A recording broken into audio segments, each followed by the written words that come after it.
আচ্ছা, আমাদের শহর যেহেতু দায়িত্বটা আমাদের পরিষ্কার রাখতে হবে, আর সেই জন্য আর কি আমাদের এই উদ্যোগ যে আমাদের শহর আমরা কোনোভাবে নোংরা রাখতে চাই না বা আমরা অপরিচ্ছন্ন রাখতে চাই না আমাদের শহর সেহেতু নিজেরা আমরা উদ্যোগে আর বেশ কিছু মানে যারা আমরা বিভিন্ন স্কুল কলেজ এবং ইউনিভার্সিটি থেকে আছি তারা সকলে মিলে আর কি এই কাজটা করছি। আপাতত এই কার্যক্রম আমাদের চলছে, তবে এই সম্পর্কে আমাদের যারা সমন্বয়ক আছে তাদের সাথে কথা বলে আপনি ভালো উত্তর পাবেন আর কি। আমার নাম তানভীর আহমেদ। আমরা ছাত্রদের পক্ষে কাজ করছি বৈষম্য বিরোধী ছাত্র আন্দোলনের পক্ষ থেকে। আমরা জানি আমরা এই মুহূর্তে স্বাধীনতা আমরা পেয়ে গেছি, স্বাধীনতা আমাদের হাতে আছে, কিন্তু আমাদের এই মুহূর্তে কাজ স্বাধীনতা রক্ষা করা। আমরা জানি যে গতকাল আমাদের প্রধানমন্ত্রী যেটা সাবেক প্রধানমন্ত্রী তিনজন ক্ষমতা ত্যাগ করলেন, তারপর থেকে দেশে একটা রাজনীতি সৃষ্টি হয়েছিল, অরাজনৈতিক পরিস্থিতি সৃষ্টি হয়েছিল, ব্যাপক ভাঙচুর হয়েছে, লুটপাট হয়েছে। কোনো স্টুডেন্ট আমরা এটা চাই নাই, আমরা এটার বিপক্ষে।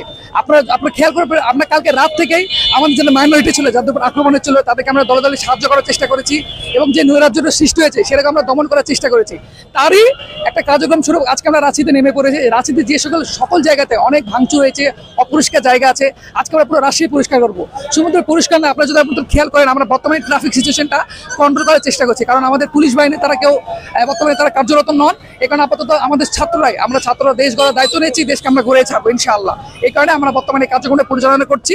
যতক্ষণ না তত্ত্বাবধায়ক সরকার আমাদের কোনো সিদ্ধান্তে না আসছে, আমরা ততক্ষণ পর্যন্ত ছাত্ররাই নিজেদের উদ্যোগে এসব কার্যক্রমগুলো পরিচালনা করবো। আমার নাম তানভীর আহমেদ। আমি বর্তমানে রাজশাহী বিশ্ববিদ্যালয়ে পড়াশোনা করছি।